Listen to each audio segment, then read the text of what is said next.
the Caribbean Development Bank is here because we are one of those institutions that are going to be working with the Caribbean countries to help to mitigate and adapt to climate change.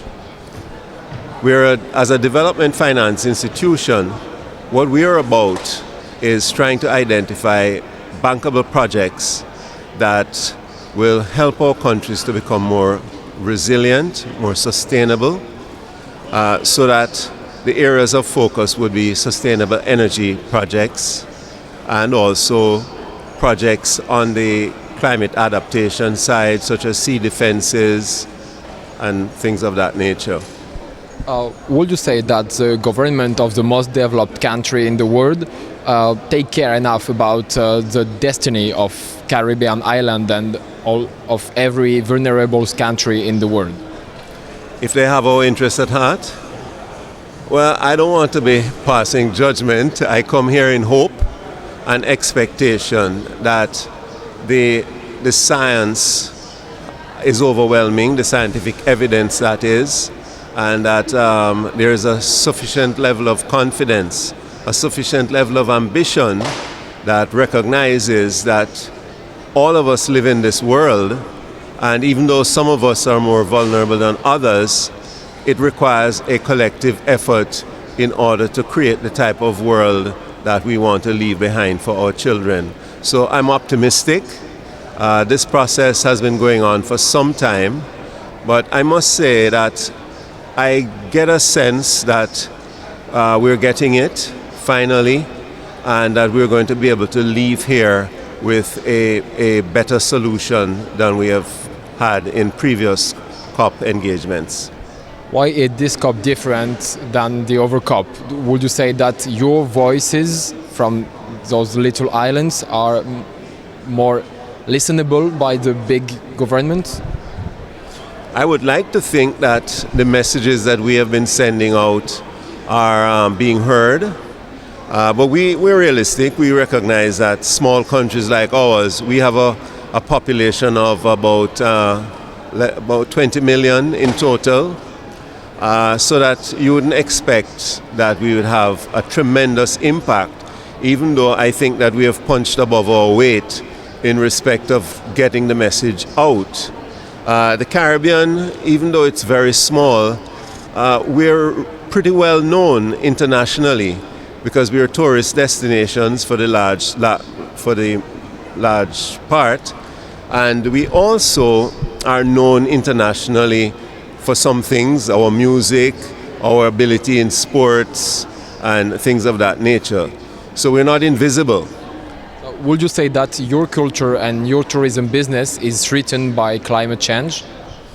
I think that will be fairly obvious, because when you consider that tourism is the principal source of foreign exchange earnings for most of our countries, and we are experiencing sea level rise to the extent that Caribbean tourism still is very much sun, sea and sand, the damage to our reefs, the damage to our beaches, and so on, inevitably represent not only a threat to our environment, but also to the most important industry in our countries.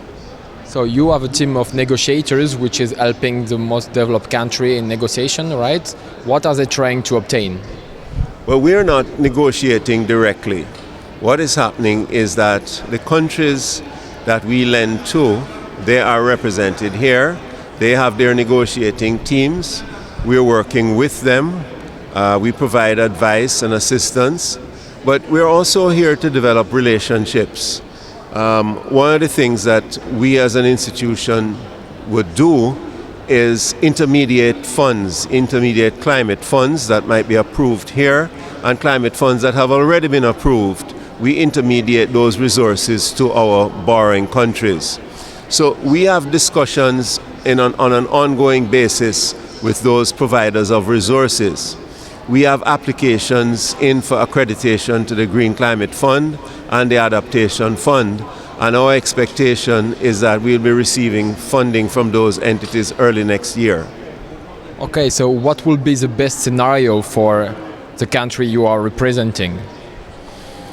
Well, our level of ambition is that we would like to see emissions capped to the extent that warming would not exceed 1.5 degrees centigrade of pre-industrial times.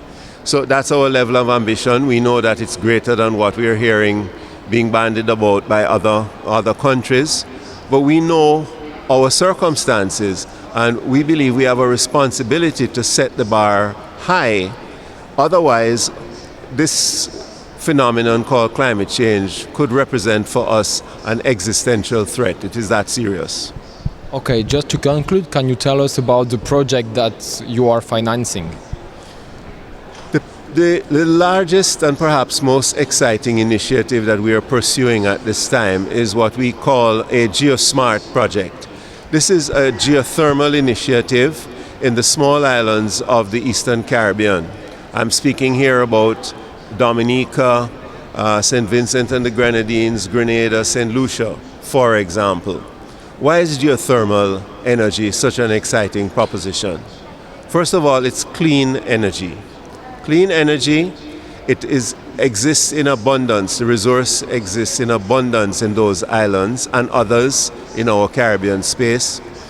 And it has the potential to be a game changer for these countries because they would become energy secure, they would be less dependent on imported fossil fuels, which is very volatile because that's the nature of the markets in which these products are traded.